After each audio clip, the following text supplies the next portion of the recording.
So, also herzlich willkommen an alle, sowohl Mentees als auch Nicht-Mentees, zu unserem heutigen Mindset Monday Call. Wir haben tatsächlich jeden Montag einen Mindset Call.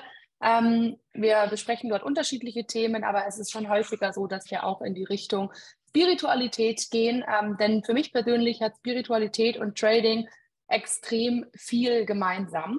Und mir ist es total wichtig, dass ich euch ein bisschen mitnehme auf die Reise und euch auch vielleicht aufzeige, wo wir wirklich Symbiosen haben zwischen Spiritualität und Trading und warum ich persönlich denke, dass es schwierig ist, ohne Spiritualität wirklich langfristig im Trading, also Erfolge zu sehen, will ich nicht sagen, weil ich denke, man kann sicher auch ohne Spiritualität Erfolge sehen. Aber ich sage mal, glücklich zu sein, den Sinn zu sehen und wirklich irgendwie auch so ein bisschen zur Allgemeinheit, zu einem größeren Ganzen beizutragen.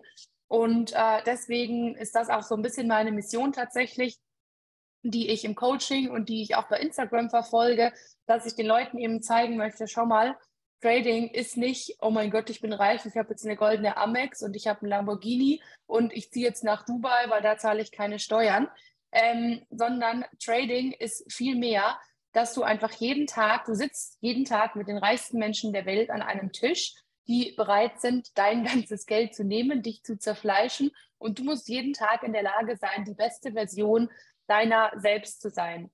Dann kann ich euch dazu sagen, als Fulltime-Trader, dass es wirklich auch viele Tage gibt, gerade am Anfang, als ich das noch nicht so gemerkt habe, wo man aber wirklich allein ist, wo man einfach mit sich alleine ist, mit dem Markt alleine ist. Und das mag kein Problem sein, wenn man gerade einen super geilen Trading-Tag hatte. Aber man hat eben auch nicht nur super geile Trading-Tage. Und es ist dann schon, es kann, sagen wir mal so, es kann sehr, sehr dunkel werden. Ja, ähm, gerade wenn man zum Beispiel auch dann davon abhängig ist und man wirklich auch das Geld braucht zum Leben, wenn das dein einziges Einkommen ist, was am Anfang ja häufig der Fall ist, bevor man irgendwas nebenbei startet, oder vielleicht hat man nebenbei ein Business, aber ähm, da sind halt so die Punkte, wo du in der Situation sein wirst, dass du häufig eben alleine zu Hause bist und dich dann mit deinen negativen Emotionen auseinandersetzen musst. Und die meisten Leute, die haben jetzt über die Jahre hinweg schon irgendwelche Pattern entwickelt, wie sie sich mit ihren negativen Emotionen oder mit Langeweile oder mit dem Gefühl, nicht gut genug zu sein, nicht genug gemacht zu haben, wie sie sozusagen dieses Gefühl bewältigen. Und in den meisten Fällen ist unser Bewältigungsmechanismus ähm, schädlich für uns, weil entweder wir tun das durch Ablenkung, in dem Sinne Netflix, Essen, viel essen, ungesund essen, weil wir denken, das verschafft uns sozusagen kurzzeitig ein gutes Gefühl. Das heißt, in dem Moment, wo wir quasi negative Gefühle bekommen von einem schlechten Trading-Tag, von einem schlechten Trade, wir sind damit alleine, wir überlegen uns, okay, was machen wir? Und was verschafft mir einen kurzzeitigen Dopaminkick sozusagen? Und dazu eben gehört, wie gesagt, also Netflix, Instagram, Essen, können auch, ich weiß nicht genau, also zum Beispiel auch vielleicht die Stimmung an seinem Partner auslassen, versuchen sozusagen, also es ist tatsächlich leider so, dass manche Leute eben dann auch gerne sehen, dass andere Leute auch schlecht gelaunt sind und dass denen auch nicht gut geht, wenn es ihnen nicht gut geht. Es kann natürlich auch noch ungesünder sein im Sinne von Alkohol, von Drogen. Alles nicht unhäufig, sage ich mal, auch gerade im Trading-Bereich, was ich so gesehen habe. Aber die Trader, die wirklich langfristig erfolgreich sind, da ist es tatsächlich schon so, dass mir aufgefallen ist, es gibt einige, die diesen Weg gehen, die den Weg gehen, wirklich sich selber kennenzulernen, ihre Emotionen, ihre Energien zu verstehen. Und das ist im Prinzip schon ein bisschen ja, spirituell, auch wenn manche das vielleicht gar nicht so genau wissen. Also es gibt auch Menschen, die sind unbewusst, sage ich jetzt mal, spirituell. Und ich persönlich, genau, für mich persönlich hat es eben tatsächlich alles, wie die meisten wissen, also hauptsächlich angefangen vor circa 4 bis 5 Jahren, als ich begonnen habe, jeden Tag Yoga zu machen. Und das war bei mir ähnlich. Also ich habe halt am Anfang Yoga gemacht als Workout. Also das war für mich einfach nicht mehr und nicht weniger als ein Workout. Dann habe ich irgendwann festgestellt, dass ich viel, viel ruhiger bin, dass ich glücklicher werde, und hatte dann wirklich das erste Mal so diese, ich sag mal, After Meditation High. Die Leute, die schon mal meditiert haben, die kennen das vielleicht. Dass ich wirklich gemerkt habe, okay, wow, ich bin richtig happy und richtig gut drauf. Und das waren eigentlich Emotionen, die ich ansonsten eben nur durch diese eher ungesunden, wie ich gerade angesprochen hatte, Coping-Mechanismen, sagen wir mal, in mir hervorrufen konnte. Und mir war zu dem Zeitpunkt noch gar nicht bewusst, dass das Spiritualität ist, ja, oder dass es dann schon der Beginn damit davon sein könnte. Das ist dann erst viel später gekommen, auch jetzt gerade eben, muss man dazu sagen, dass ja Spiritualität was ist, was auch gerade super in ist, ja, also irgendwie liest man das überall, man hört es überall, und ich werde auch gleich später noch ein bisschen darauf eingehen, warum das auch gerade so ist. Und ich habe mir überlegt, dass wir heute erstmal ganz simpel anfangen und dass ich euch erstmal heute so ein bisschen mitgeben möchte, was ist überhaupt Spiritualität? Was bezeichnet man als Spiritualität? Weil ich weiß, dass zum Beispiel manche Leute sich schon von dem Begriff super abgeschreckt fühlen und denken, das ist jetzt irgendwie irgendeine crazy, geht in die religiöse Richtung und ist irgendwas Verrücktes, kann man nicht verstehen, kann man nicht sehen. Und möchte da einfach so gerne so ein bisschen aufräumen und euch auch ein paar Tipps mitgeben, wie man zum Beispiel seine, sage ich mal, spirituelle Journey starten kann, wie man dann einfach reinkommt. Und dann werden wir uns natürlich auch darüber unterhalten, was es jetzt konkret in deinem Trading, in deinen zwischenmenschlichen Beziehungen verbessern kann. Und ich werde euch einfach ein paar Dinge erzählen, die ich jetzt gerade die letzten Wochen, Monate, Jahre erlebt habe, beziehungsweise wie ich das Ganze wahrnehme. Ich würde dazu jetzt einfach mal meinen Bildschirm teilen. Wenn ich jetzt nach links oben schaue, dann nicht wundern, weil genau da ist jetzt habe ich alles dunkel gemacht. Da ist mein zweiter Screen, den ich mittlerweile auch hier in Portugal habe. So. Noch eine kurze Sekunde. Muss ich mal hier einrichten.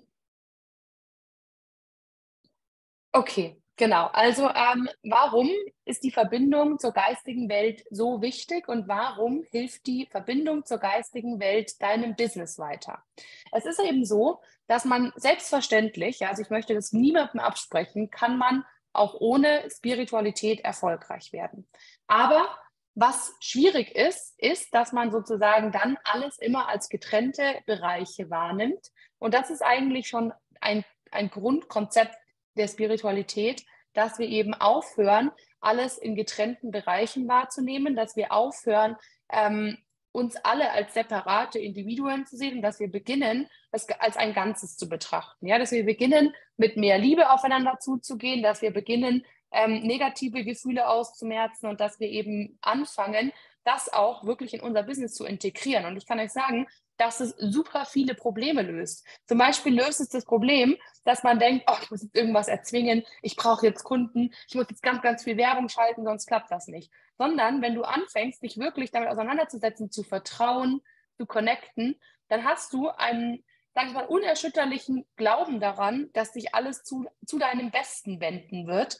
Und es passiert dann eben auch, weil eben dieses Gesetz der Erfüllung sozusagen besagt, wenn du anfängst, immer zu erwarten, dass dir das Allerbeste passiert und du stehst morgen schon mit der Einstellung auf, dass dir das Allerbeste passieren wird und dass die Dinge, die passieren werden, meant to be sind, also dass sie genau so sind, wie sie sein sollen, dann lösen sich eigentlich die meisten Ängste und negativen Gefühle von selbst auf, ja.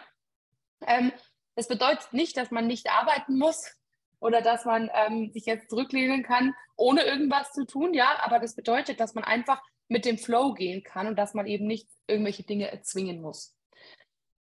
Genau, eine kurze Übersicht, über welche Themen ich konkret heute sprechen möchte. Ich habe auch gar nicht so viel dazu aufgeschrieben jeweils. Ich habe zu jedem Thema eine kleine Folie gemacht, einfach um euch auch so ein bisschen visuellen Leitfaden mitzugeben. Und ich werde die Präsentation auch im Nachgang in meiner Gruppe teilen, damit ihr die sehen könnt.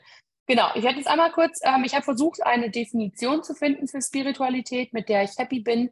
Die möchte ich euch gerne einmal mitgeben. Dann auf welchen 3 Säulen sozusagen Spiritualität aufbaut. Wir haben dann, wie gesagt, ein paar Tipps für deinen Alltag, für den Beginn. Und das sind tatsächlich Tipps, wahrscheinlich machen die meisten von euch sogar schon einiges davon. Ihr seid wahrscheinlich schon viel spiritueller, als ihr es eigentlich wahrnehmt. Und es ist, glaube ich, einfach ganz gut, das auch mal gehört zu haben, mal definiert zu haben, damit man überhaupt weiß, warum mache ich das Ganze und wo möchte ich damit hin. Dann möchte ich auch über 5 Anfängerfehler sprechen, die häufig auftreten, unter anderem auch bei mir selbst am Anfang. Dann natürlich Benefits für Trading und Business. Und ich glaube, noch eine Sache, die ganz wichtig ist, ist eben, welche Benefits du in zwischenmenschlichen Beziehungen trägst. Genau.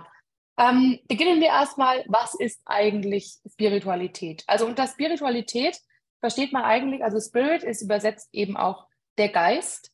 Und wir verstehen eigentlich unter Spiritualität, dass wir quasi anerkennen, dass es eine Welt gibt, die über das Materielle hinausgeht. Ja? Wir haben sozusagen eine Ebene, in der wir uns befinden, in der fühlen wir uns sehr wohl. Und das ist eben die Ebene des Materiellen.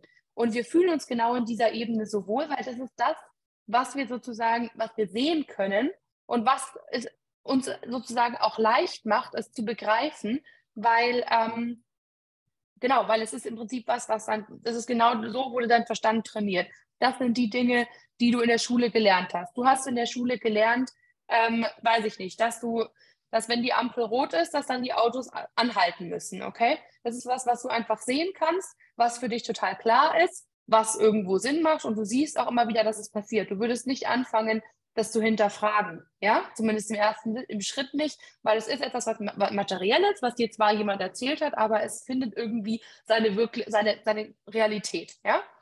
Und in dem Moment, wo wir sagen, okay, eigentlich ist es der Moment, in dem wir anfangen zu hinterfragen, was sind eigentlich Gedanken? Oder was ist zum Beispiel deine Erinnerung? Wenn ich jetzt zum Beispiel sagen würde, wenn Stefan mir zum Beispiel jetzt erzählen würde von seinem letzten Südafrika-Trip, ja, dann kann ich das ja weder sehen, noch kann ich es anfassen, noch kann ich es beweisen. Ich habe eigentlich gar keine Ahnung. Er erzählt mir etwas aus seiner Erinnerung, aber keiner hier in diesem Raum und auch niemand anders würde anzweifeln, dass es da ist. Es ist da. Und das ist einfach der Moment, in dem man eigentlich anfangen muss, spirituell zu sein, weil man glaubt an etwas, was man nicht sehen kann, was man nicht anfassen kann und was ich so gesehen auch nicht begreifen kann. Weil wenn Stefan mir das nicht erzählen möchte, dann sehe ich es nicht und habe keine Ahnung, dass es existiert. Und in dem Moment, wo wir anfangen, uns zu fragen, was sind unsere Erinnerungen? Was sind unsere, in dem Sinne auch Gedanken, weil Gedanken sind ja irgendwo auch oder können auch Erinnerungen sein. Da gibt es eben eine Antwort darauf und die Antwort ist, es wird in einer Form von Energie gespeichert. Ja? Es ist eine Energie, die sich sozusagen um dich herum, in deinem Universum, in deinem Kopf, wo auch immer, in der Welt, sie befindet sich irgendwo und keiner zweifelt es an. Und in dem Sinne sind wir eigentlich alle spirituell. Keiner zweifelt an, dass dieser Gedanke, dass diese Erinnerung existiert. Und es gibt, ich weiß nicht, ob ihr euch ein bisschen in Physik auskennt, aber es gibt ja zum Beispiel das Energieerhaltungsgesetz, das besagt, dass Energie niemals verloren gehen kann. Okay? Sie kann nur umgewandelt werden in andere Formen. Und dementsprechend ist es eben so, dass wenn in dem Moment, wo zum Beispiel Stefan mir von dieser Erinnerung erzählt, ist es eben nicht nur ein Gedanke, den er hat, sondern es ist sozusagen etwas, was er dann in dem Moment mit mir teilt und was über Schallwellen eine Form der Energie weitergegeben wird und ins Universum ausgesendet wird. Jedes Mal, wenn wir anfangen, irgendwas zu sprechen oder über irgendwas zu erzählen, dann ist das so. Oh, ist die Audioqualität sehr schlecht? Nee, ist gut für euch? Okay, gut. Alles klar. Dann haben wir den nächsten Part, Offenheit gegenüber eben einer geistigen Welt. Dass man wirklich sagt, okay, wir öffnen uns diesem Ganzen und wir sagen, okay, ich erkenne an, dass sozusagen diese geistige Welt, diese Gedanken, diese Erinnerungen also existieren. Und in diesem Moment, wo ich das anerkenne, verstehe ich, dass alles, was ich sage, dass alles, was ich denke, dass alles, was ich ausspreche, eine Form der Energie ist, die ausgesendet wird. Okay? Und was wir eben versuchen mit Spiritualität ist, sozusagen die materielle und die geistige Welt zu vereinen. Weil wir können auch nicht nur in unseren Gedanken, in unserer spirituellen Welt leben. Das ist tatsächlich gerade, wenn man dann irgendwann mal anfängt, sich mehr mit Meditationen und diesem ganzen Kram zu beschäftigen und dann auch noch die Zeit dafür hat, manchmal auch ein bisschen gefährlich, weil man sich dann auch manchmal ganz gerne in diese gedankliche, in diese Meditationswelt in Anführungszeichen flüchtet, weil es da ja einfach auch ein bisschen angenehmer ist. Da existieren die ganzen Probleme dieser Welt nicht, da findet man Antworten und so weiter und so fort. Und dementsprechend muss man wirklich darauf achten, dass wir sozusagen auch erkennen, wir sind hier auf dieser Welt, in dieser physischen Form, in diesem physischen Körper, um eine weltliche Experience mehr oder weniger zu machen. Und mit Spiritualität möchten wir aber sozusagen diese beiden Dinge vereinen. Und man kann eben viel, viel mehr in seinem Leben, in seinem Business, in seinem Trading erreichen, wenn man sich eben nicht nur auf eine der beiden Seiten konzentriert. Okay? Weder zu viel von dem einen noch zu viel von dem anderen ist gut. Wir brauchen beides, um sozusagen auch hier zu wirken, um hier unsere Aufgaben und so weiter zu erfüllen. Und das ist eigentlich auch schon der Punkt, den man auch manchmal vielleicht den spirituellen Leuten sagen müsste, nämlich, dass es eben auch nicht der Weg ist, zu sagen, ich sitze jetzt nur noch im Wald und meditiere den ganzen Tag und ich brauche kein Geld und ich mache dies nicht und ich mache das nicht, sondern dass es eben diese Vereinung von beiden ist. Und das ist auch ein ganz, ganz wichtiger Punkt, auf den wir immer, oder der wird in der Spiritualität ein bisschen als Oneness bezeichnet, wo man einmal eben das sehen könnte, sozusagen das Vereinen der geistlichen und der materiellen Welt, aber zum anderen eben auch das Vereinen untereinander und zu sehen, okay, wir sind eben alle Lebewesen, die hier auf diesem Planeten leben und ihr müsst euch mal überlegen, wie intelligent eigentlich überhaupt der Planet ist, ja? Dieser Planet Erde, wie sind unsere Pflanzen sozusagen geschaffen worden, um uns mit Luft zu versorgen, wie wir jedes einzelne Lebewesen brauchen, wie der Kosmos mehr oder weniger aus dem Gleichgewicht gerät, wenn sozusagen eine Tierart ausstirbt. Ja? Also es sind so viele Punkte, die hier ineinander greifen. Und wenn wir von Einigkeit reden oder von Oneness, dann ist genau das damit gemeint, dass wir eben anfangen, uns auch als eines zu fühlen und nicht als einzelne Individuen, die hier irgendwie rumlaufen und nur auf der Welt sind, um möglichst viel Geld anzuhäufen und dann, weiß ich nicht, keine Ahnung, in irgendwelchen, also das Geld halt für unnötige Dinge auszugeben, anstatt zu versuchen, damit irgendwie was Positives zu machen oder eben andere Menschen damit positiv zu beeinflussen, das Leben anderer Menschen besser zu machen oder zu verändern. Genau. Und es gibt eben diese drei Säulen der Spiritualität und das ist eben einmal die Connection, also die Verbindung zu uns selbst, zu anderen Lebewesen und eben auch zum Universum. Dann die zweite Säule ist Spiritualität, ist Liebe. Da komme ich auch noch gleich drauf. Und dann eben Glaube. Aber nicht Glaube im Sinne von, wir glauben jetzt an einen Gott oder wir müssen jetzt an also ja, an irgendwie was Religiöses glauben und wir müssen den ganzen Tag beten und wir müssen Opfer bringen oder whatever, sondern eher der Glaube, dass alles genau richtig ist, wie es passiert und dass wir lernen, uns selber wirklich wieder zu vertrauen.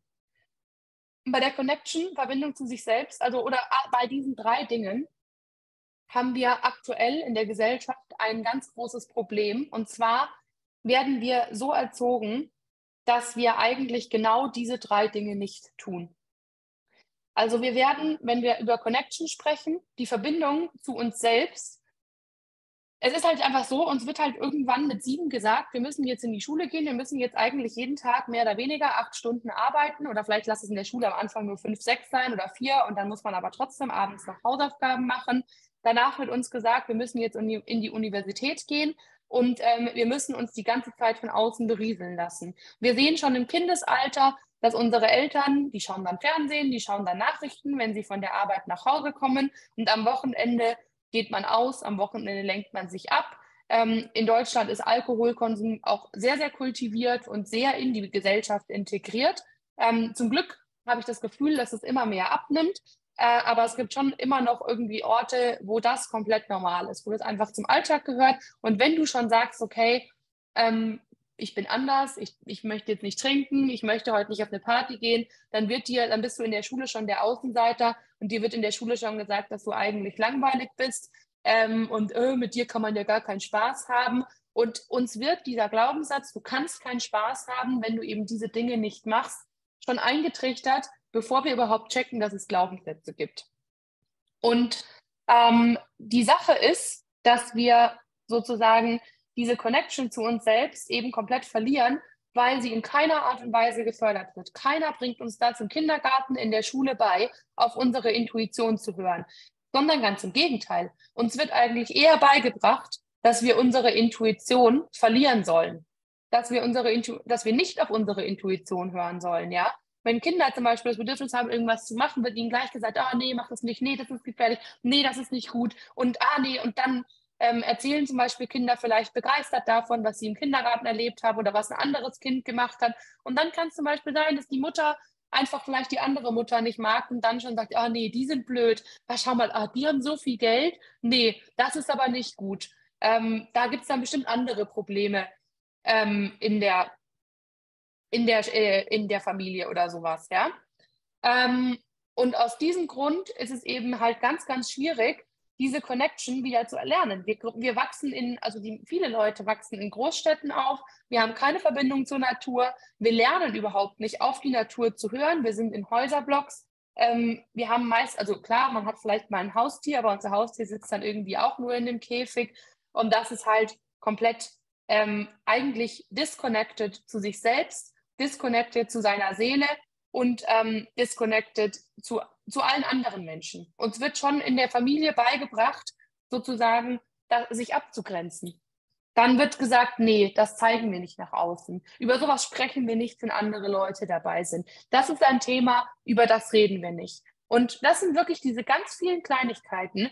Wenn ihr da mal vielleicht das später noch mal ein bisschen wirken lasst und da mal drüber nachdenkt, dann werden euch so viele Dinge einfallen, wo ihr wirklich schon von Anfang an, von Kindestagen an, mehr oder weniger dazu getrimmt wurdet, euch disconnected zu fühlen von anderen. Und es geht immer weiter. Es geht immer weiter in der Schule. Es muss immer einen Besten geben. Es wird auch denen, die schlecht sind, die sind auch immer dann die schlechten Leute sozusagen. Es geht weiter im Business. Es geht schon damit los, dass dir gesagt wird, du musst eine Konkurrenzanalyse machen und dann musst du gucken, was die Konkurrenz schlecht macht und dann musst du das in der Werbung darstellen und zeigen, was die Konkurrenz schlecht macht und dann musst du genau das besser machen, was die Konkurrenz schlecht macht. Ja? Aber das ist überhaupt nicht the way to go, sondern the way to go ist, konzentriere dich einfach darauf, was machst du gut und womit kannst du anderen Menschen weiterhelfen. Und wenn dich das glücklich macht, was du gut machst, und du damit das Gefühl hast, dass du was Größeres bewirken kannst, dann ist mir ist es total egal, wenn es jetzt neben mir noch 20 andere Trader gäbe, die genau das Gleiche sagen oder machen. Es ist mir wurscht, ich würde es trotzdem machen, weil es macht mich glücklich, es macht mir Spaß, es erfüllt mich. Und es ist total egal, wie viele andere Leute es machen. Ich muss mich nicht abgrenzen, ich kann auch mit diesen Menschen gemeinsam arbeiten und versuchen, einfach immer freundlich zu jedem zu sein und anzuerkennen, was diese Menschen auch gut machen. Das bedeutet nicht, dass ich deswegen etwas schlechter mache oder weniger habe. Und da kommen wir auch schon direkt zum nächsten Punkt. Liebe ist eigentlich meiner Meinung nach fast die wichtigste Säule der Spiritualität. Es gibt ein Buch, das heißt Mastery of Love. Das war wirklich so, wow, komplett mindblowing, als ich das gelesen habe. Und in diesem Buch wird ganz klar beschrieben, und das fand ich sehr spannend, weil ich hatte das bis dato noch nie so aus dieser Perspektive gesehen. Aber da wird eigentlich jede Aktion, die man so über den Tag verteilt macht, sei es jetzt zum Beispiel sich mit seinem Partner zu connecten, sei es etwas Bestimmtes in der Arbeit zum Beispiel erreichen zu wollen und so weiter und so fort, aus beiden Gesichtspunkten beleuchtet, nämlich entweder aus Liebe oder aus Angst. Und man muss sich immer überlegen, warum mache ich etwas? Und gerade zum Beispiel in Partnerschaften gibt es das ganz häufig, dass man Dinge eher aus Angst tut. Dass man zum Beispiel irgendwie komisch reagiert, wenn der Partner das oder das machen will, weil man zum Beispiel Angst hat, die Person zu verlieren. Im Business kann es sein, dass man sich jetzt denkt, jetzt muss ich extra Gas geben, weil man Angst hat, dass jemand anders vor einem befördert wird. Und diese Angst, die ist ein nächster Punkt, der extrem in unserer Gesellschaft kultiviert wird. gerade in Deutschland ist es noch viel extremer oder halt ich sag mal so in den in den nördlicheren Ländern von Europa auch, aber in Deutschland auf jeden Fall auch, ist diese Angst davor, dass etwas Schlimmes passieren könnte. Die Angst davor wird zum Beispiel schon geschürt, du brauchst Versicherungen. Die wird die ganze Zeit gesagt, so Berufsunfähigkeitsversicherung und die Versicherung und die Versicherung und die Versicherung, 100 Versicherungen. Allein, also das ist einer der beliebtesten Berufe in Deutschland, Versicherungsvertreter, ja. Und diese Sicherheit, die, die wird verkauft, dass du eben quasi Angst haben musst vor dem, was passiert, dass du nicht mit dem umgehen kannst, was passiert und dass du deswegen dich im Vorhinein absichern musst und dafür Geld bezahlen sollst. Das heißt also, mit deiner Angst wird Geld verdient. Okay? Und ganz häufig ist es, und so ist es eben auch in der Werbung, wenn ihr mal auf Fernsehwerbung achtet, die wird eigentlich da auch gezeigt, entweder du musst vor etwas Angst haben, deswegen sollst du dieses oder dieses Produkt kaufen, oder dir wird zum Beispiel sowas mehr wie FOMO vermittelt, also Fear of Missing Out, auch wieder eine Art der Angst, dass du quasi nicht cool bist, dass du nicht dabei bist, dass du was verpasst, wenn du dieses oder dieses Produkt nicht hast. Es wird überall in den ganzen Commercials nur mit deiner Angst gespielt. Und deswegen ist es auch super schwer, da rauszukommen. Und es ist halt ganz, ganz häufig so, dass gerade Menschen, wenn sie sich miteinander unterhalten, wenn sie in irgendeiner Art der zwischenmenschlichen Beziehung stehen, sei das dein Partner, sei das dein Chef oder whatever, dass sie aus Angst handeln. Okay? Und das tun zum Beispiel auch Menschen, die ihr Business auf Separation aufbauen, die sich selber nur als Individuum sehen und ständig Angst haben, dass die Konkurrenz besser ist und denken, sie müssen das oder das oder das machen, anstatt eben einfach sich darauf zu konzentrieren, dass alles, was wir sagen, wir erinnern uns daran, Energie ist, dass alles, was wir denken, Energie ist und dass jedes Mal, wenn wir eine Energie, also ihr wisst ja, dass Energie in Wellen schwingt, wenn wir jedes Mal auf einer sozusagen Angst oder auf einer negativen Frequenz schwingen, dann ist das die Energie, die wir aussenden und das ist genau die Energie, die zu uns zurückkehrt. Es kann keine positive Energie zu uns zurückkehren, wenn wir negativ denken, wenn wir negativ sprechen und eben aus Angst sprechen. Und Angst ist eben eine der niedrigsten Frequenzen, die wir haben. Und das ist auch häufig als der Überlebensmodus, als der Survival Mode bezeichnet, indem man eben alles aus Angst macht, indem man alles aus Adrenalinkick macht, um sozusagen zu überleben. Und solange uns wir in diesem Modus befinden, können wir natürlich auch Sachen erreichen, weil wir haben sozusagen trotzdem diesen Push durch Adrenalin, durch Cortisol. Das sind die Stresshormone, die zum Beispiel bei Tieren ausgeschüttet werden, wenn sie gejagt werden, wenn sie Angst haben zu sterben. Und das sind die Hormone, in denen wir leben. 90% der Menschen leben in diesen beiden Stresshormonen. Die machen dich krank, die machen dich dick und die nehmen dir vor allem die Möglichkeit, dich mit dir selber zu connecten, weil sie dich einfach konstant in diesem Stresslevel sein lassen. Und gerade wenn man eben noch, ich meine, ich verstehe das, man muss auf jeden Fall ja irgendwie arbeiten, aber gerade, ich hatte zum Beispiel früher, ich habe in einer Bank gearbeitet und hatte dann also viel Verantwortung und auch einen stressigen Job und auch nie 9 to 5, sondern immer länger gearbeitet. Und da war ich halt komplett in meinem Überlebensmodus. Also ich war unfassbar produktiv. Ich bin jeden Morgen um 5 Uhr aufgestanden. Ich habe mir immerhin von 5 bis um 7 habe ich mir 2 Stunden Zeit genommen, um zu trainieren und um halt was für mich zu machen. Dann bin ich um 7 ins Büro gegangen und dann war ich da bis 21 Uhr. Und in der Arbeit habe ich mich ausschließlich darüber definiert, was ich jetzt gerade erreicht habe mich ausschließlich darüber definiert, was ich besser gemacht habe als meine Kollegen und war komplett in diesem Hustle-Mode. Und es war total krass, als ich dann da rausgekommen bin. Und das war wirklich schwer, weil ich wusste gar nicht, dass dieser Überlebensmodus existiert zu diesem Zeitpunkt damals.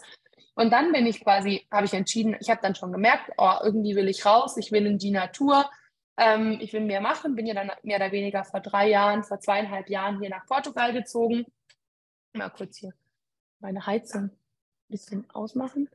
Bin hier nach Portugal gezogen und habe dann eben die Möglichkeit gehabt, mich hier ein bisschen runterzukommen und zu setteln. Und dann war das wirklich krass. Also dann hat es wirklich erst mal 1,5 Jahre ungefähr gedauert, bis ich angekommen war, bis ich wieder raus war aus diesem Hustle-Modus. Also im ersten Jahr habe ich mich selber dafür massiv verurteilt und gehasst, wenn ich an einem Tag nur 8 Stunden gearbeitet habe. dann habe ich das Gefühl gehabt, ich bin gar nichts wert. Und so wird es nie was. Bis ich begriffen habe irgendwann, dass ich mich mit was ganz anderem connecten muss. Genau, und dann kommt noch der dritte Punkt, wenn man es eben dann gelernt hat, aus dieser Angst rauszukommen und wirklich aus Liebe zu handeln, eben den Glauben zu haben, das Vertrauen zu haben, dass es quasi also man sagt göttliches Timing, was damit gemeint ist aber jetzt nicht ein spezieller Gott, sondern was damit gemeint ist eher, dass sozusagen das Universum oder dass es eben eine übergeordnete Intelligenz gibt, die dir die richtigen Dinge zur richtigen Zeit senden. Und es ist eben so, dass es halt diesen Glauben gibt, dass wir sozusagen Seelen sind hier auf der Welt, wir wollen uns eigentlich hinentwickeln zu dieser Oneness, zu dieser totalen Liebe, in der wir sozusagen wirklich nur noch versuchen, Acts of Service zu bringen anderen Menschen gegenüber, indem wir wirklich versuchen, andere Menschen eben auch anzuheben auf diese Vibration, um eben gemeinsam mehr erreichen zu können. Weil ihr könnt euch jetzt vorstellen, wenn jetzt ich alleine denke, oh, ich möchte jetzt nur noch aus Liebe handeln, dann kann das schon gut sein, ist auf jeden Fall schon besser, als wenn es keiner tut. Aber wenn jetzt mein gesamtes Umfeld, wenn plötzlich die gesamte Stadt so denkt und so handelt, dann können wir halt Unglaubliches erreichen, ja, und haben eine ganz andere Form von Energie in einer Stadt und auch von Glück, ja, und von guten Dingen, die uns passieren. Und das ist halt wirklich so die Idee, uns sich dorthin zu entwickeln. Und man sagt halt eben, dass die Dinge, die in dein Leben kommen, die sind eben meistens, also auch wenn mal schlimme Dinge passieren, wir sind eben auch hier auf dieser Welt, um diese schlimmen Dinge sozusagen zu erfahren, um uns daran sozusagen weiterzuentwickeln. Und jedes Mal, wenn uns irgendwas widerfährt und wir quasi mit dem falschen Bewältigungsmechanismus rangehen, wie zum Beispiel uns zu betrinken, es mit Essen zu betäuben, es mit Instagram, mit Zocken, whatever zu betäuben, jedes Mal wird uns diese Situation wieder gesendet. So lange, bis wir bereit sind, die Lesson zu lernen und uns wirklich hinzusetzen und zu hinterfragen, wieso passiert mir das wieder und wieder und wie kann ich in Zukunft damit umgehen. Und erst dann ist es eben so, dass diese Lessons aufhören. Und das ist eben auch so ein bisschen gemeint Vertrauen und Glaube in das Divine Timing, dass eben die Dinge zur richtigen Zeit passieren und dass alles, was passiert, eben meant to be ist. Genau. Wie kommen wir jetzt dahin? Also ich glaube, der wichtigste Punkt ist wirklich, dass man auch erstmal beginnt, es zu wollen oder halt wirklich bewusster leben zu wollen. Und das sind halt, also der allerwichtigste Punkt, deswegen habe ich ihn auch hier oben hingeschrieben. Ich habe mir auch kurz überlegt, ob ich ihn zu hart formuliert habe, aber ich denke nicht, ist aussortieren. Weil es eben ganz viele Dinge in deinem Leben gibt, die du wirklich gar nicht brauchst, die dich Energie kosten. Ja? Jedes Ding, was du besitzt, raubt dir eigentlich ein bisschen Energie, weil du musst dich drum kümmern, du musst es verstauen, du musst es aufräumen, du musst es versorgen, whatever. Frag dich bei jedem Teil, brauche ich das wirklich? Und unser Geist, der ist halt in der heutigen Zeit, dadurch, dass wir mit so viel Ablenkung konfrontiert sind, uns wird ganz schnell langweilig. Und wir denken, wir brauchen all diese Dinge in unserem Haus, wir brauchen all diese Deko-Sachen, dies, das, jenes, damit wir quasi glücklich sein können. Aber die Wahrheit ist, dass jedes Ding, was wir überflüssig haben, ein Energieräuber ist. Sei es ein Kleidungsstück oder seien es irgendwelche Sachen, die einfach nur rumstehen, die man nicht benutzt, oder seien es auch Menschen oder Gewohnheiten. Und bei dem Thema Menschen ist es tatsächlich relativ einfach auszusortieren, kann ich euch sagen, wenn man bereit ist dafür. Wenn man wirklich bereit ist und sagt, okay, ich möchte jetzt, no matter what, mein Leben ändern. Und der erste Part, den man macht, ist, dass man sich erstmal aufschreibt, wirklich mit welchen Menschen habe ich tagtäglich zu tun. Dann und sich dann kurz fragt, wie fühle ich mich danach? Sind es Energieräuber oder geben mir die Energie? Wenn Leute Energieräuber sind, und ich meine, das weiß man eigentlich schon, ob man sich gut fühlt, wenn man mit dieser Person in irgendeiner Form interagiert oder nicht, wenn man eben, wie gesagt, ehrlich zu sich sein möchte und das hören möchte, dann muss man sich da einfach mal zuhören. Und bei Energieräubern habe ich wirklich das Gefühl, okay, da muss ich mich dann fragen, kann ich die Person aus meinem Leben entfernen oder kann ich sie nicht aus meinem Leben entfernen? Es gibt selbstverständlich Leute, die kann ich nicht aus meinem Leben entfernen, ja. Zu einem gewissen Teil gehört da Familie dazu, zu einem gewissen Teil gehört dann natürlich dazu, falls es dein Chef ist und du auf den Job angewiesen brauchst oder solche Dinge, dann brauchst du eine Möglichkeit, wie du sozusagen damit umgehst, ja? Und was ich persönlich, also wenn du eben nicht anders kannst, als mit dieser Person sozusagen umzugehen, dann kannst du zwei Sachen machen. Entweder du kannst versuchen, quasi sie nicht mehr zu einem, also sie es nicht mehr zuzulassen, dass sie deine Energie raubt. Ich hatte zum Beispiel früher, bevor ich angefangen habe, mich so viel mit Positivität zu beschäftigen und eben mit der Vibration, die ich aussende und so weiter, also ich habe immer schon sehr viel mit meiner Mutter telefoniert und meine Mutter, die ist manchmal unglücklich, weil der macht ihr Job nicht so viel Spaß. Und unser Gespräch war dann immer sehr negativ, ja, weil jeder hat dann sozusagen so erzählt, was alles Doofes passiert ist heute in der Arbeit. Und ich war genervt und sie war genervt.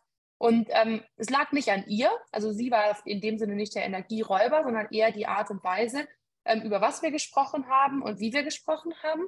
Und ich habe meine Mutter super lieb und sie ist mein größter Supporter und es war natürlich keine Option, nicht mehr mit meiner Mutter zu sprechen, als ich angefangen habe, mich damit zu beschäftigen.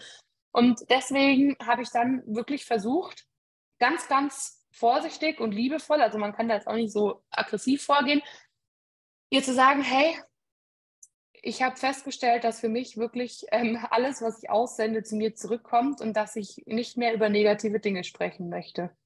Und am Anfang war sie da ein bisschen vor den Kopf gestoßen, aber ich habe ihr dann auch versucht zu erklären, dass es eben auch gar nicht auf sie bezogen ist, weil es war ja auf jeden Fall beiderseitig, also auch von meiner Seite aus.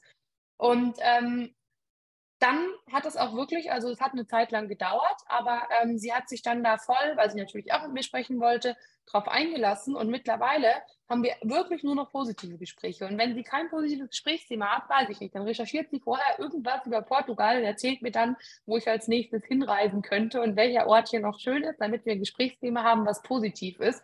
Und sie hat mir tatsächlich, das war jetzt ungefähr vor 1,5 Jahren, dieses Weihnachten mal gesagt, dass sie so unfassbar dankbar dafür ist, weil es ihr davor selber gar nicht aufgefallen ist und weil sie halt jetzt einfach selber zu einem viel glücklicheren Menschen geworden ist. Und so ist es eben. Also man muss nicht da aggressiv vorgehen und die Leute einfach cutten, sondern man kann eben auch versuchen, sie mit Liebe dazu zu bringen, selber etwas positiver mit dir zu interagieren und dir eben keine Energie mehr zu rauben. Und genauso ist es mit den Gewohnheiten. Frag dich bei den Dingen, die du machst, ob sie wirklich ob sie nur dem kurzfristigen Spaß dienen oder ob sie dir langfristig einen Nutzen haben. Und ich meine, ich glaube, ich brauche es nicht wiederholen. Wir wissen alle, was langfristig einen Nutzen hat. Bewegung, sich mit sich selbst beschäftigen, gesunde Ernährung, das sind alles Dinge, die dir langfristig Energie geben, auch wenn es im ersten Moment sich nicht so anfühlt. Ja, im ersten Moment habe ich auch keinen Bock gehabt, als ich zum Beispiel angefangen habe, vegetarisch oder mittlerweile eigentlich fast vegan zu essen. Da war ich total genervt am Anfang, weil ich fand es super langweilig, hat mir eigentlich auch gar nicht geschmeckt, hat mich irgendwie auch genervt, immer war es stressig. Und ich habe das immer als sehr negativ wahrgenommen. Aber da kommen wir auch später noch dazu. Und da steht auch hier drin als ein Tipp, dass Ernährung wirklich ein ganz, ganz, ganz wichtiger Punkt ist in dieser spirituellen Reise. Weil du musst dir das eben so vorstellen, nicht nur, dass wir diese ganzen Glaubenssätze bekommen, nicht nur, dass wir Bilder bekommen, wie wir zu leben haben, nicht nur, dass unsere Angst geschürt wird, aber wenn man es ganz hart sagt, und ich möchte es auch ganz hart sagen, dann werden wir auch mehr oder weniger mit diesen ganzen verarbeiteten Lebensmitteln vergiftet. Es sind einfach so viele Stoffe in diesen ganzen Lebensmitteln, alles, was nicht pur ist. Ja, ich sag noch, also ich meine, Fleisch oder nicht Fleisch ist eigentlich total egal, darum geht es gar nicht, aber es geht wirklich hauptsächlich darum, ist einfach nichts, was verarbeitet ist. Ja, keine Fertiggerichte, wirklich frisches Obst, frisches Gemüse, von mir aus auch, keine Ahnung, Eier, Fisch, Fleisch, frisch, keine Wurst, aber alles, was verarbeitet ist komplett voll. Es ist mit Dingen voll, die nichts in deinem Körper, die nichts in der Natur verloren haben, die künstlich sind, die Medikamente sind und die eben eine sehr niedrige Energievibration haben und die dich konstant auf diesem lowen Level halten. Und es ist einfach so, dass in dem Moment, wo du anfängst, das wirklich mal über einen längeren Zeitraum zu machen, über einen längeren Zeitraum, wirklich alles zu streichen, was verarbeitet ist. Also Processed Food haben wir jetzt, glaube ich, schon öfter gehört.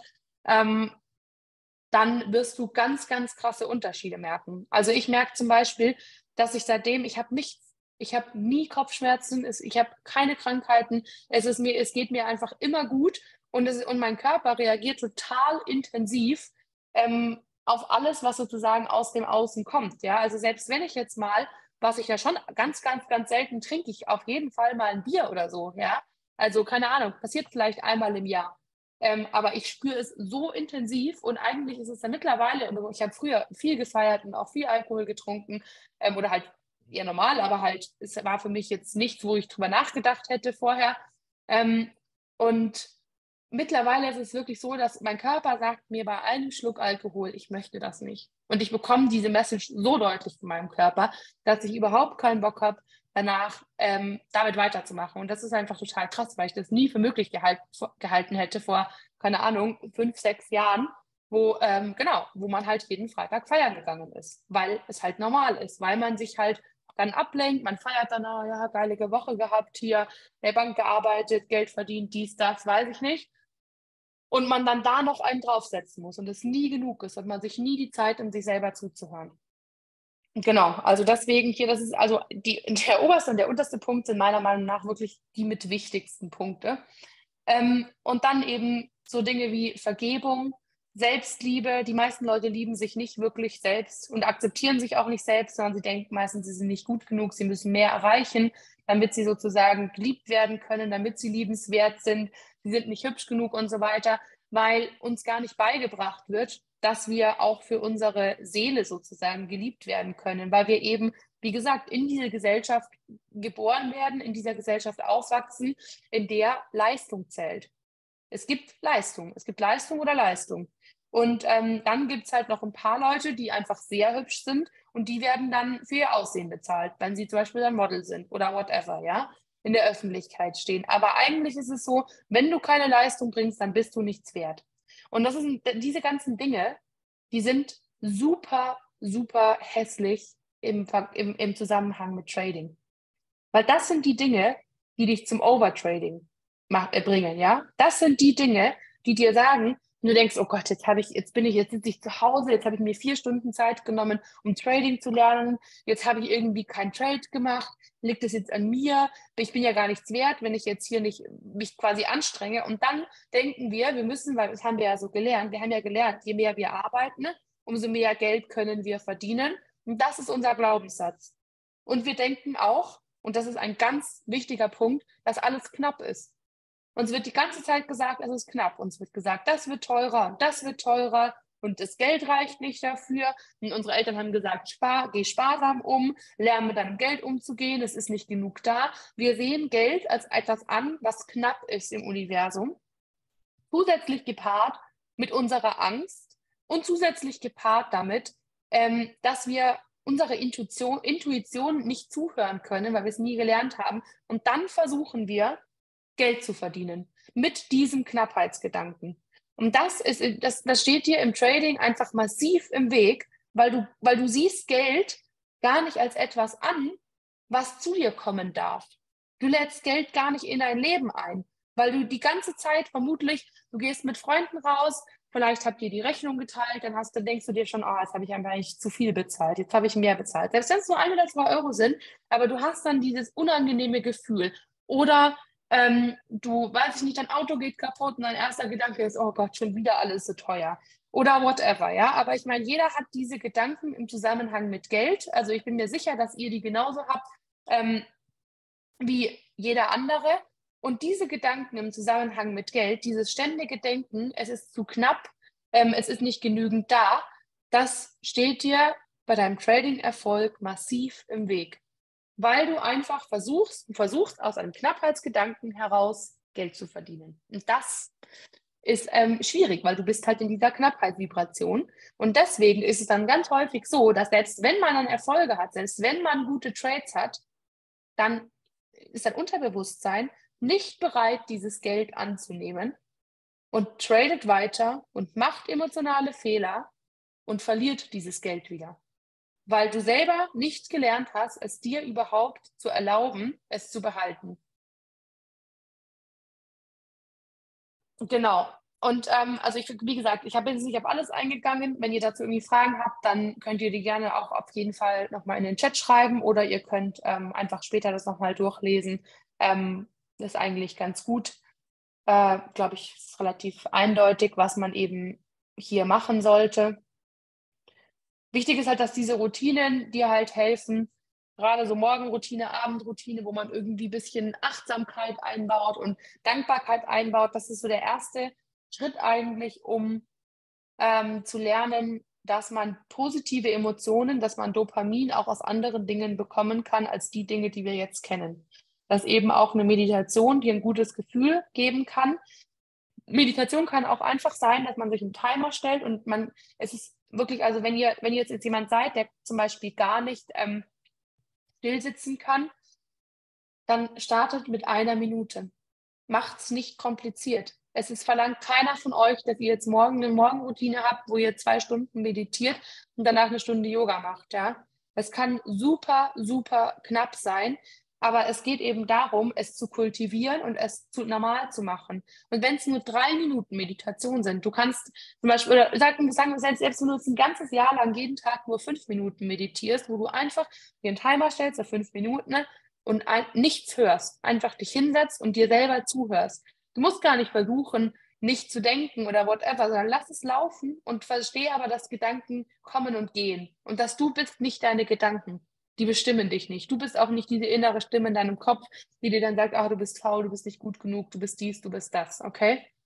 Aber fangt an, wirklich, wenn es auch nur klein ist, ja. Ich meine, das kann in 10 Minuten abgehandelt sein, die Morgenroutine.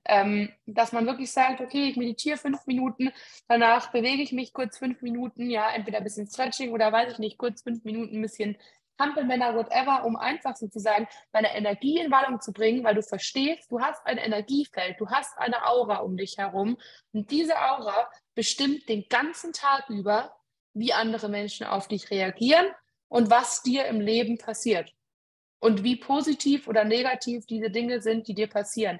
Das heißt, je mehr du es schaffst, sozusagen diese Aura, dieses Energiefeld hochzuhalten, positiv zu halten, glücklich zu halten, umso besser wird jeder einzelne Tag. Und das ist so wie mit allen anderen Dingen auch. Es ist einfach eine Übungssache. Je mehr du es übst, umso besser wird es. Und irgendwann kommst du tatsächlich auch genauso, wie es mit den negativen Dingen ist, mit den positiven Dingen in einen Kreislauf. Wo man bei negativen Dingen sagen würde, es ist ein Teufelskreislauf, man will immer mehr und mehr und mehr. Und so ist es aber damit auch. Wo man irgendwann merkt, oh mein Gott, es geht mir so viel besser, ich will mehr, ich will mehr, ich will mehr. Und dann fängt man an, länger zu meditieren, man fängt an, mehr Bücher darüber zu lesen und man macht sich quasi auf. Und das ist eben eine Reise, und da kommen wir jetzt eben auch gleich dazu, in der Ungeduld nichts bringt, in der Verurteilen nichts bringt, ja. Wenn es so ist, dass deine Reise damit beginnt, dass du jetzt einfach ein Jahr lang jeden Tag nur 5 Minuten meditierst und vielleicht versuchst, ein bisschen netter zu sein zu deinem Umfeld, dann ist das völlig in Ordnung. Es gibt da kein Verurteilen oder kein sagen, du bist jetzt nicht schnell genug oder du bist schlecht oder du musst mehr machen, sondern es ist ein Fühlen. Es ist ein in den Flow kommen und mit sich im Einklang in diesem Flow sein und leben. Deswegen auch nicht versuchen, irgendwas zu erzwingen oder Ungeduld zu haben, und man sagt, ah, das geht nicht schnell genug, ich spüre jetzt gar keine Erfolge. Also es ist nicht notwendig, sondern wichtig ist einfach diese Offenheit zu haben für neue Dinge. Einfach auch mal anzufangen, neue Dinge, die du erlebst, die dir passieren und so weiter, gar nicht als negativ wahrzunehmen. Ja, häufig ertappen wir uns dabei, wenn etwas ungewohnt ist, wenn etwas neu in unser Leben kommt, dann sagen wir erstmal, ah nee, das mag ich nicht. Ah nee, da habe ich jetzt keine Lust drauf, weil wir es einfach gar nicht kennen. Und das ist zum Beispiel was, wie man ganz, ganz gut das kultivieren kann, dass man offener wird, ist, dass man sich wirklich mal vornimmt, immer wenn jemand anders was vorschlägt und auch wenn man das normalerweise nicht machen würde, normalerweise keinen Bock darauf hätte, dann einfach mal zu sagen, okay, wir probieren das mal aus. Ich probiere mal was Neues. Offen sein für Neues. Offen sein für das Ungewisse. Denn es ist eben so, dass wenn wir uns auf das Ungewisse einlassen, dann müssen wir ein paar gewisse Sachen loslassen. Und wenn wir diese Sachen, die wir kennen und die in unserem Leben sind und die vielleicht nicht mehr uns ganz entsprechen, aber sie sind eben unsere Gewohnheit, wenn wir nicht bereit sind, die loszulassen, dann schaffen wir auch keinen Raum für Neues und auch keinen Raum für Wachstum. Deswegen ist Veränderung gut und man sollte immer danach streben, sich konstant zu verändern, und zwar entspannt mit dem Umfeld, was gerade eben einfach notwendig ist, was du gerade brauchst. Dann Anfängerfehler ist, auf seiner spirituellen Reise Validierung aus dem Außen suchen und Antworten aus dem Außen suchen. Ja, was halt ganz viele wollen, Das ist genauso wie im Trading. Es gibt ganz viele Leute, die suchen nach dem Heiligen Gral, die suchen die Antwort im Außen. Aber die Antwort, die ist ganz einfach. Die Antwort ist wirklich, versuch so einfach wie möglich zu halten und mach einfach jeden Tag das Gleiche. Und gilt fürs Leben und es gilt eben wirklich die Antwort in sich selbst zu suchen und nicht ständig zu denken, oh, das Gras auf der anderen Seite ist grüner und dies und jenes, sondern suche wirklich die Antwort in dir. Und das gilt für die Emotionen, das gilt für Fehler, das gilt für dein Verhalten. Ganz viele suchen das auch bei anderen und sagen, ah ja, aber der hat mich schlecht behandelt, deswegen habe ich jetzt schlechte Laune. Oder meine Eltern, meine Kindheit, das war dies und das. Und deswegen bin ich so und ich kann da auch nichts machen, weil das ist halt nun mal die Art und Weise, wie ich bin. Ja? Und das stimmt eben nicht, sondern wir haben halt eben wir haben bestimmte Erfahrungen, sei es Kindheit, sei es Schule, eben mitgegeben bekommen, als sozusagen den ersten Impuls daran zu wachsen, daran zu lernen, daraus zu lernen. Genau. Was sind die Benefits für dein Trading und für dein Business, wenn du anfängst, dich eben dieser geistigen Welt mehr zu öffnen, ist eben ganz klar einmal diese Zuversicht. Also wenn du eben, irgendwann hörst du dann auf, dieses ständige Adrenalin suchen, dieses ständige, ich brauche jetzt eine neue Strategie, es funktioniert nicht und dies funktioniert nicht und das funktioniert nicht. Irgendwann, wenn du anfängst, die Antworten wirklich in dir zu suchen und in dem zu suchen, was du schon hast, und ich bin mir sicher, dass die meisten Leute, die jetzt hier sind, wahrscheinlich schon ausreichend Wissen haben, um mit Trading erfolgreich zu sein. Ja? Aber die meisten Leute stehen sich mit ihren Glaubenssätzen und mit ihrer eben, genau, also mit diesen Dingen, die sie halt in ihrem ganzen Leben so mitbekommen haben, mit den Glaubenssätzen der Gesellschaft, mit den Glaubenssätzen der Familie selber im Weg und mit ihren Emotionen, die eben daraus resultieren. Und sobald man eben anfängt, zum Beispiel auch zu glauben, okay, ich fühle, dass Trading das Richtige für mich ist. Ich fühle, dass mein Business das Richtige für mich ist. Es macht mir Spaß. Ich glaube daran, dass ich damit Geld verdienen kann. Und ich sage dir eine Sache. Es ist scheißegal, woran du glaubst, womit du Geld verdienen kannst. Aber wenn du daran glaubst, dann verdienst du damit Geld. Und so ist es beim Trading auch. Wenn du denkst, dass du damit Geld verdienen kannst, und ich meine, es gibt genügend Beispiele, ja, unter anderem mich, dann kannst du damit Geld verdienen. Du musst aber selber daran glauben, dass du das eben auch kannst. Du musst es dir selber wert sein. Und vor allem, du musst selber wirklich diesen Selbstwert und diese Selbstakzeptanz haben, dass du sagst, hey, es ist egal, ob mein ganzes Umfeld gesagt hat, ich kann damit kein Geld verdienen, weil ich sehe mich als erfolgreichen Trader. Und sobald du dich als erfolgreichen Trader siehst, siehst du auch, was ist nötig, um dorthin zu kommen. Und ich kann dir sagen, was nicht nötig ist. Es ist nicht nötig, eine neue Ausbildung zu kaufen. Es ist nicht nötig, dir den 10. Mentor zu suchen, sondern was nötig ist, ist 5 Schritte zurückzugehen, in alle deine Unterlagen zu schauen, die du schon hast und dich wirklich rational zu fragen. Versuche es so simpel wie möglich zu halten. Ja? Dann später, wenn du dann, sagen wir mal, du hast dann eben, zum Beispiel, ich hatte die erste Strategie, die ich hatte, oder die ersten beiden Strategien, die ich getradet habe, waren Limit Orders. Da hatte ich noch gar keine Ahnung, ob ein Orderblock irgendwann gut oder schlecht ist, ob der valide ist oder nicht. Ich habe einfach richtig stumpf an jedem 1-Stunden-Orderblock in 3 verschiedenen Charts meine Limit Order gesetzt. Soll ich was sagen? Es hat funktioniert. Dann habe ich gedacht, okay, mein CAV ist zu schlecht, habe beschlossen, dass ich daran arbeiten möchte, was auf jeden Fall auch gut ist, weil es dir langfristig weiterhilft. Klar, wenn du mehr verstehst, wenn du natürlich dann bessere Trades machen kannst, kannst dann mehr Geld damit verdienen. Aber wisst ihr, was passiert ist? Es ist erstmal bam, so gelaufen, weil ich hatte was hat gut funktioniert und genau, es war halt nicht die überragenden Ergebnisse, aber es hat gereicht für ein Fremdkapitalkonto und es hat gereicht, das zu bekommen und es hat gereicht, es zu behalten. Und die Sache ist, dass in dem Moment, wo du dann wieder, auch natürlich in dem Moment, wo ich denke, okay, klar, ich möchte mich verbessern, ich möchte auch Leuten mehr mitgeben können als nur das. Und das war mein Anreiz, das zu machen. Aber im ersten Moment habe ich mir damit selber Steine in den Weg gelegt, weil ich es zu kompliziert gemacht habe. Und weil es dann dauert, bis du dieses neue, komplizierte dann wirklich wieder komplett implementiert hast, komplett benutzt und wirklich zu 100% lebst und im Flow bist. Deswegen empfehle ich jedem von euch, der jetzt hier ist, kauft keine neue Ausbildung, sondern schaut wirklich, was sind die simplen Steps in den Ausbildungen, die ihr bereits habt, die ihr nutzen könnt. Ihr müsst erstmal dieses Gefühl bekommen, dass ihr mit Trading Geld verdienen könnt. Man kann später immer noch mal mehr lernen. Und ich bin auch großer Fan davon, sich stetig weiterzuentwickeln.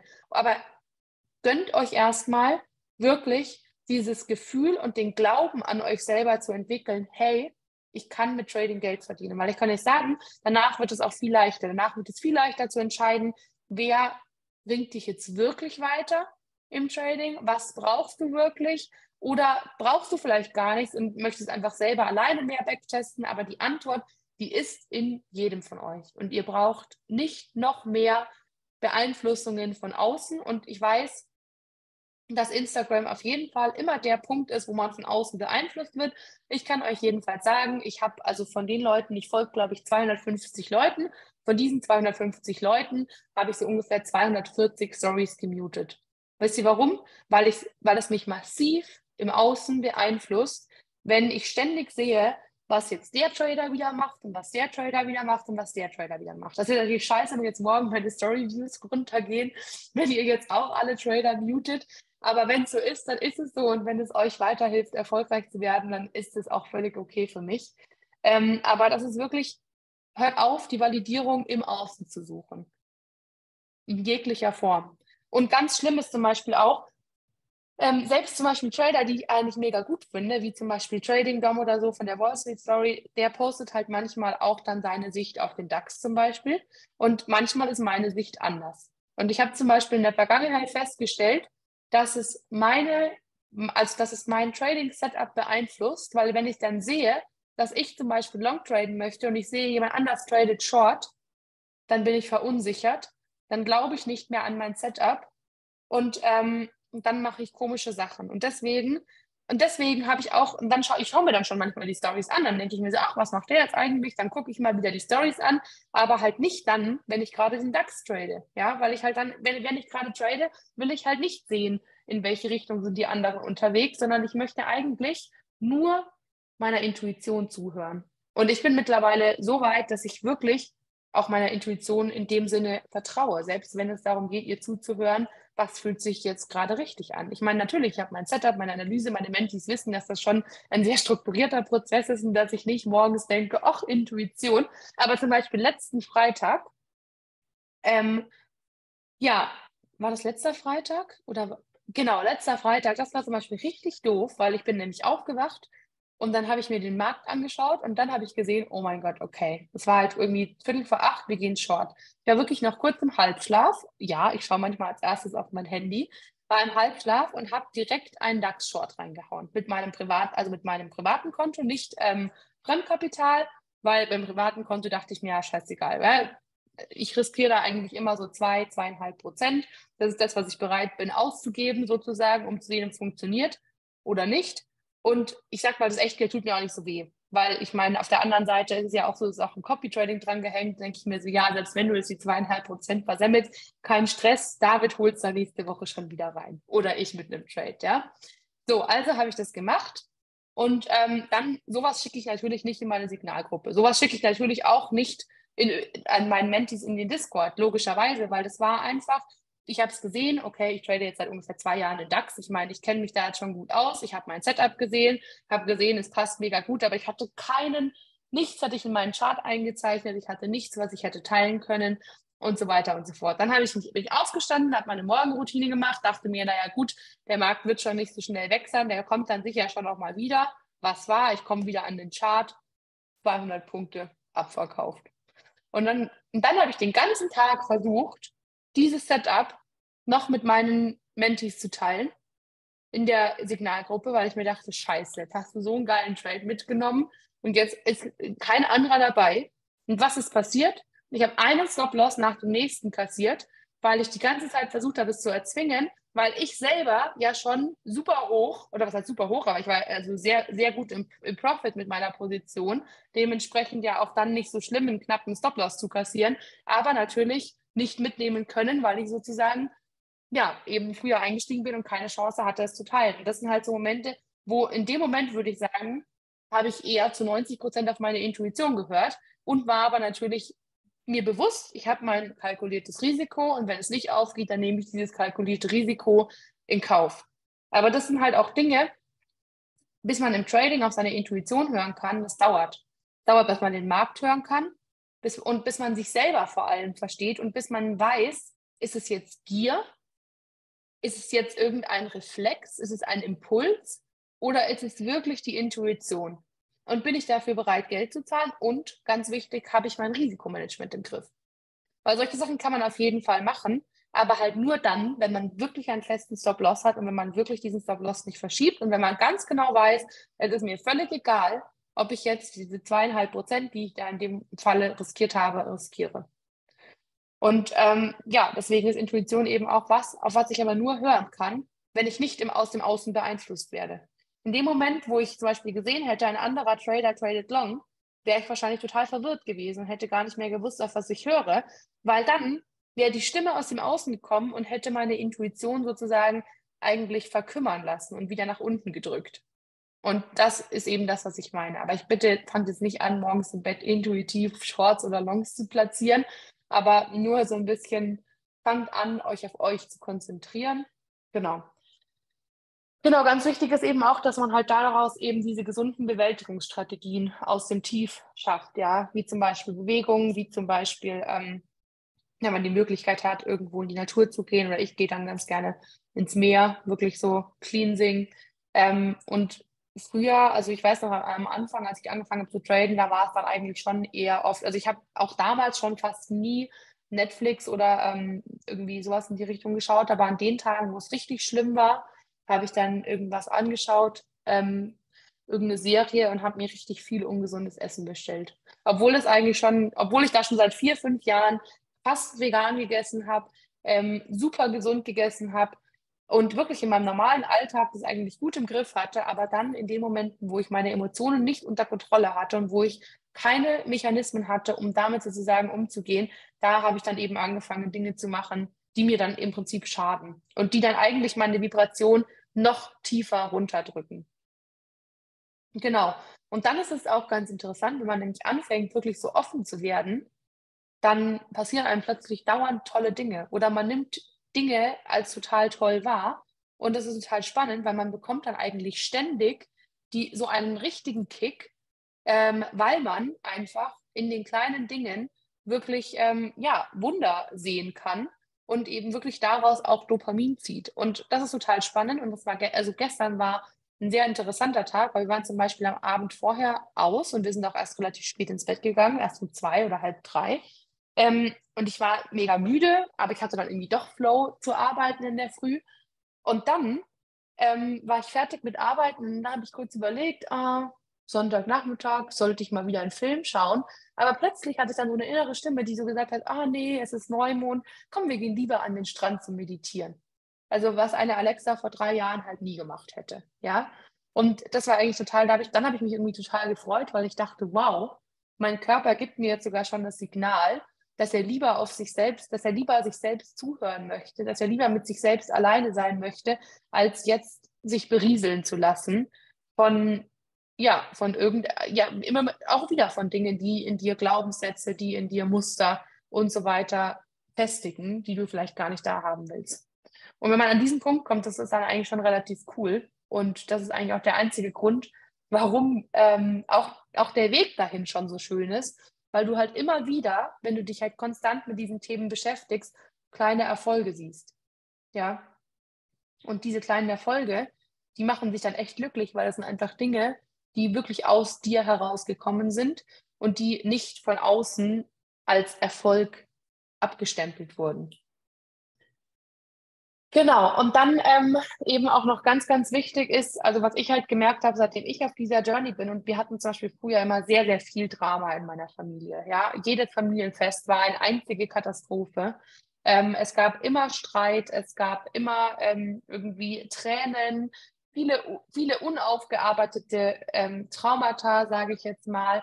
Und als ich angefangen habe, mit diesem Weg, ist was sehr Spannendes passiert. Also ich meine, ja, ich war davor schon auch echt eine Drama-Queen. Also vielleicht war ich auch immer ich weiß jetzt nicht, ob ich jetzt immer also der Ursprung allen Übels war.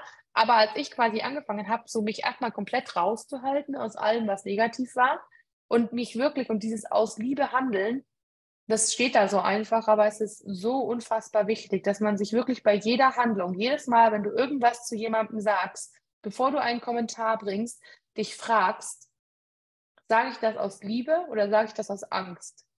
Oder was möchte ich damit erreichen? Was werde ich damit erreichen? Wie wird sich die Person fühlen, wenn ich das jetzt sage? Und das ist wirklich was man sich ganz, ganz, ganz, ganz oft fragen sollte, bei allem, was man sagt. Und gerade wenn man dann eben zu diesen Tagen wie Weihnachten oder whatever kommt, wo man dann wirklich in einer größeren Gruppe zusammen ist, mit Menschen, die man sich jetzt, sage ich mal, nicht ausgesucht hat, ja, weil mit seinen Freunden sucht man sich ja immer noch aus, okay, mit denen möchte ich zusammen sein. Da ist es auch einfach zu sagen, so, ich streiche die Person aus meinem Leben. Bei Familie ist es nicht so einfach, die Person sozusagen aus dem Leben zu streichen. Und es mag sein, dass man sich vielleicht mit manchen Familienmitgliedern besser, mit anderen weniger gut versteht, aber Fakt ist, es wird schwer, irgendjemanden zu cutten.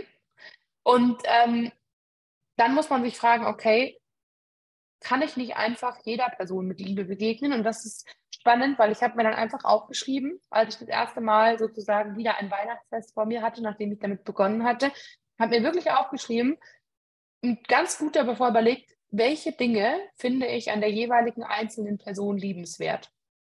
Und es ist eigentlich also selten, dass man wirklich gar nichts an irgendeiner Person schätzen kann oder liebenswert finden kann.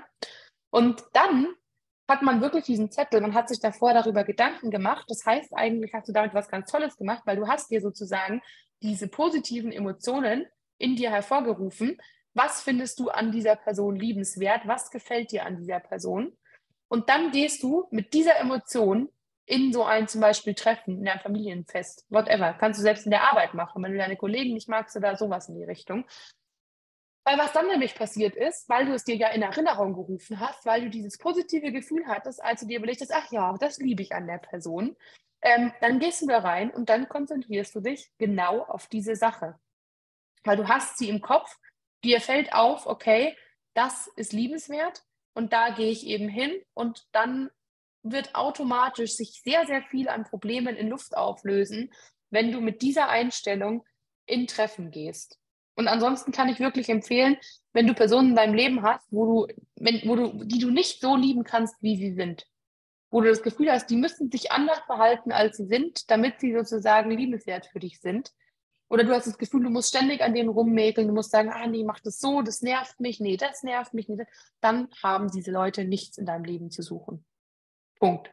Aber wie gesagt, man kann nicht jeden aus seinem Leben streichen. Aber bei Freunden, und das heißt auch nicht, dass du dann hingehen musst und sagen musst, ich bin jetzt nicht mehr mit dir befreundet, aber man kann auch höflich, distanziert den Kontakt dann reduzieren. Ja, ich würde auch in dieser Situation kein Drama machen, aber ich würde einfach aufhören, mich mit Menschen zu umgeben, die nicht zu 100%, sage ich mal, zu meiner positiven Energie beitragen. Und so eine Person treffe ich nicht ein einziges Mal nochmal. Also ich bin da relativ resolut, man muss da nicht resolut sein, so resolut sein, man kann es auch freundlicher machen, je nachdem auch wie nah einem die Person steht.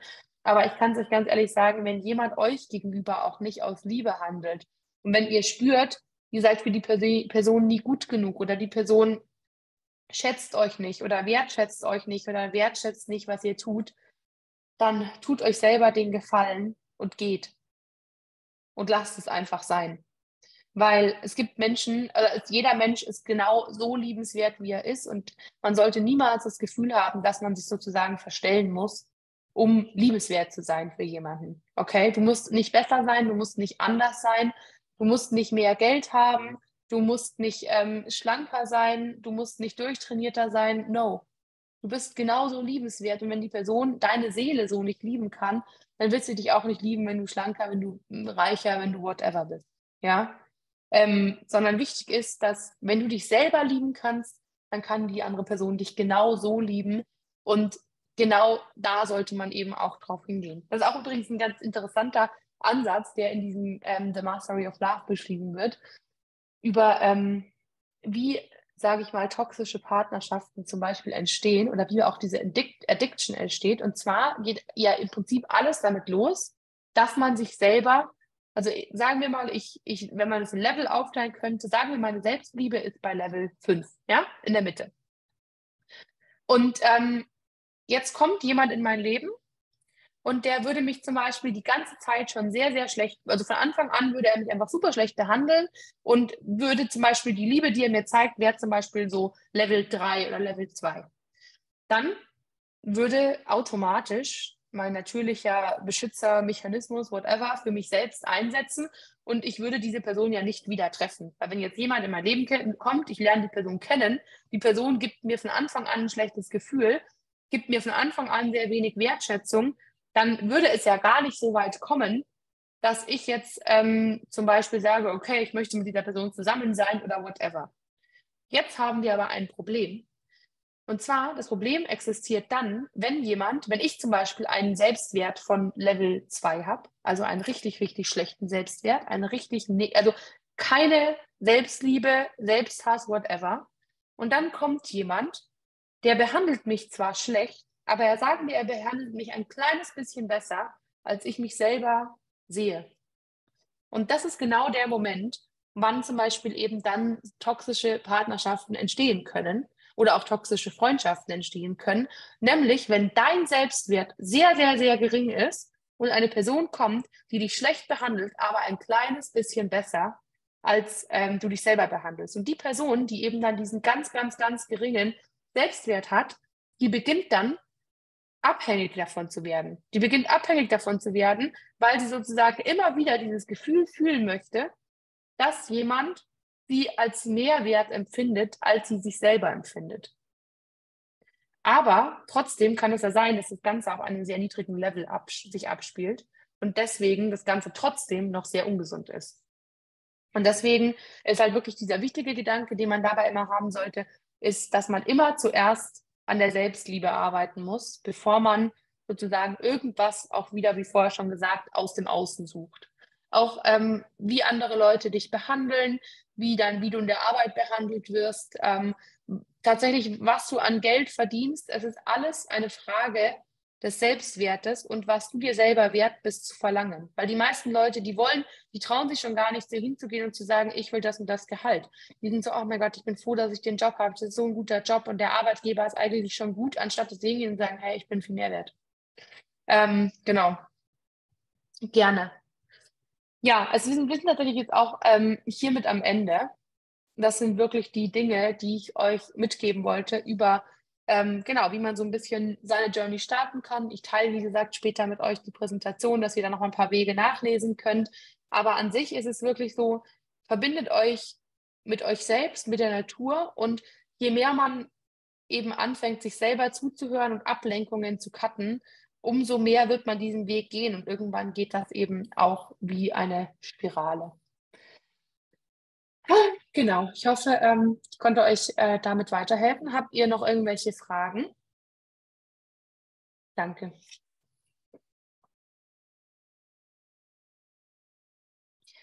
Alright.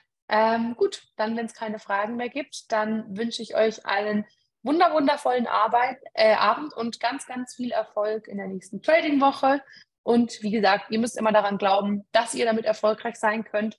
Und hört bitte einfach auf, euch selber zu sabotieren. Ich bin mir nämlich sicher, dass ihr alle schon ausreichend Wissen habt, um euch nicht selbst zu sabotieren. Und je mehr ihr sozusagen diesen Weg zelebriert und anerkennt, dass es auch eine Zeit dauert, umso weniger Selbstsabotage werdet ihr auf jeden Fall erfahren. Okay, also, oh, danke, danke. Freut mich sehr, Anna. Danke, Lukas. Habt einen tollen Abend. Tschüss.